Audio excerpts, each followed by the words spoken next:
दोस्तों, इंसान को अपनी औकात कभी नहीं भूलना चाहिए। हमेशा उसको गरीबों का सहायता करना चाहिए। एक व्यक्ति होता है जिसके 5 स्टार होटल होते हैं। उससे पहले वह एक चलता फिरता ठेले पे होटल चलाता था, लेकिन धीरे धीरे वह इतना बड़ा बिजनेस करता है होटल के माध्यम से ही कि उसके पास 5 स्टार 5 होटल हो जाते हैं। वह अपने होटल में जिस भी मैनेजर को नियुक्त करता है उनसे कहता है, देखो मैं एक बहुत गरीब था और बहुत परिश्रम करके इस होटल मैनेजर का मैं मालिक बना हूँ और मेरे 5 स्टार होटल 5 हैं। हमारे होटल में कोई भी गरीब आदमी आएगा, कोई भी भिखारी आएगा तो आप लोग उनको कभी भी इस होटल से खदेड़िएगा नहीं। उसको भरपूर भोजन कराइएगा और 200-400 रुपये भी देकर उसका विदाई कर दीजिएगा। दोस्तों, हर एक होटल में अपने मैनेजर को यही शब्द कहता है। लेकिन कुछ दिनों के बाद उसके पास एक व्यक्ति शिकायत करता है कि आपके होटल में किसी भी भिखारी को लोग भोजन नहीं देते हैं, भरपेट भोजन नहीं कराते हैं। इसी वजह से वह पता लगाने के लिए अपना भेष बदलता है और एक भिखारी का रूप बदलकर अपने होटल में जाता है। जब वो होटल में जाता है तो कहता है, साहब मैं 3 दिन से भूखा हूँ, मुझे भोजन करा दीजिए। यह शब्द सुन करके दोस्तों उसके होटल का मैनेजर उसके साथ जो व्यवहार करता है उसको जानकर आप भी हैरान और परेशान हो जाएंगे। तो चलिए कहानी की शुरुआत करते हैं। नमस्कार दोस्तों, मैं हूं संतोष। आप सभी का स्वागत करता हूं अपने इस YouTube चैनल में। मेरे दोस्तों, अगर पहली बार मेरे चैनल पर आए हैं तो चैनल को सब्सक्राइब और वीडियो को लाइक कर दें। यह कहानी उन बड़े लोगों का है जिनके पास बहुत बड़ा दिल होता है। इस कहानी को सुनने के बाद आपको बहुत बड़ी सीख मिलने वाला है। मेरे दोस्तों, मैं जिस सच्ची घटना के बारे में बात करने वाला हूँ, यह सच्ची घटना नोएडा की है। वहाँ का रहने वाला दीपक नाम का एक व्यक्ति जो ठेले पर एक चलता फिरता होटल चलाता था। धीरे धीरे वह एक ठेले से कई ठेले बनाता है और उस पर लड़कों को रखकर होटल अपना चलाता है। धीरे धीरे वो इतना आगे बढ़ता है, वह खुद का एक बहुत बड़ा होटल नोएडा में खोल लेता है। होटल खोलने के बाद दोस्तों धीरे धीरे वह इतना अधिक पैसा कमाता है कि नोएडा में 5 स्टार होटल खोलता है और उस होटल से पैसा कमाकर वह अलग अलग शहरों में 5 स्टार होटल खोल लेता है।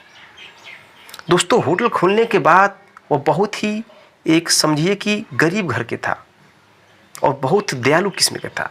उसने अपनी गरीबी देखा था।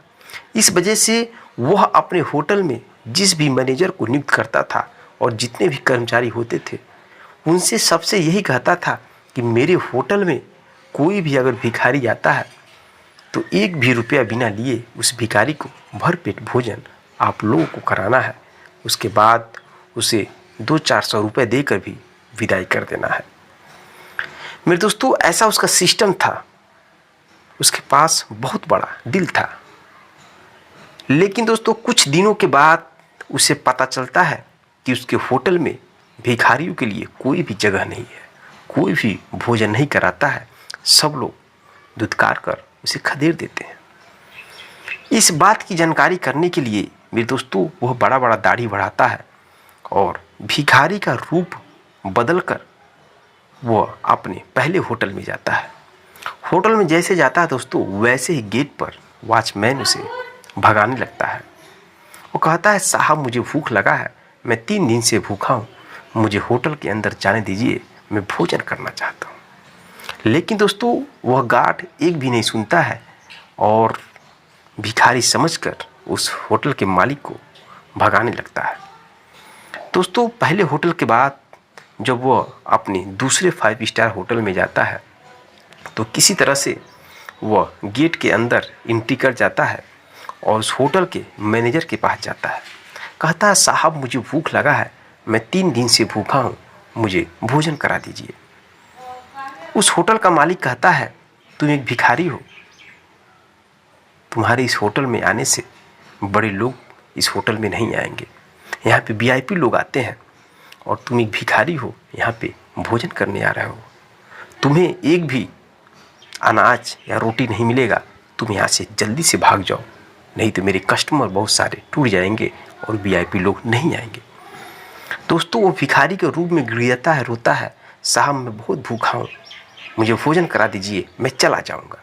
लेकिन दोस्तों एक भी नहीं सुनता है वो होटल मैनेजर, और गार्ड को बुलाकर उसको ज़बरदस्ती बाहर खदेड़ देता है।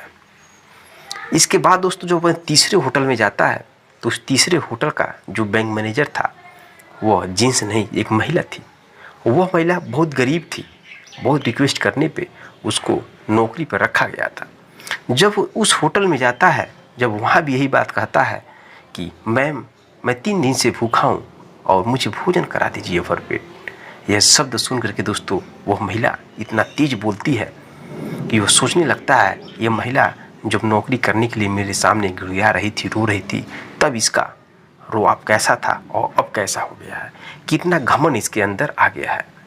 मेरे दोस्तों वह कहता है मुझे भोजन करा दीजिए, लेकिन दोस्तों वह महिला एक भी नहीं सुनती है और कहती है तुम फ़ौरन यहाँ से चले जाओ, परेशान मत हो।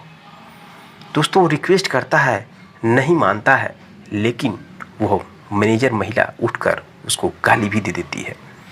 गाली देने के बाद दोस्तों उस भिखारी के रूप में होटल मैनेजर के अंदर बहुत तकलीफ़ होता है और सोचता है यह औरत कितनी गलत है।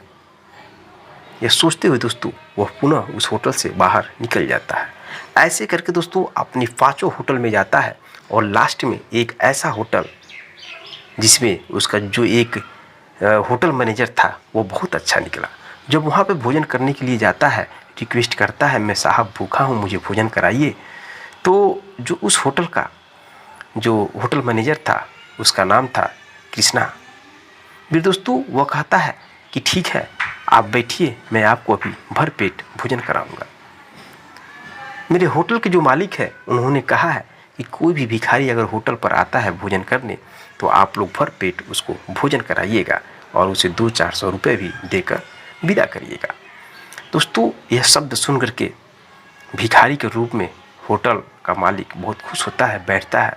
उसके बाद कुछ समय के बाद दोस्तों होटल का जो भी भोजन होता है अच्छा से अच्छा सबको टेबल पर लगाता है और उस भिखारी को भर पेट भोजन कराता है। भर पेट भोजन करने के बाद दोस्तों उसे 300 रुपये भी देता है।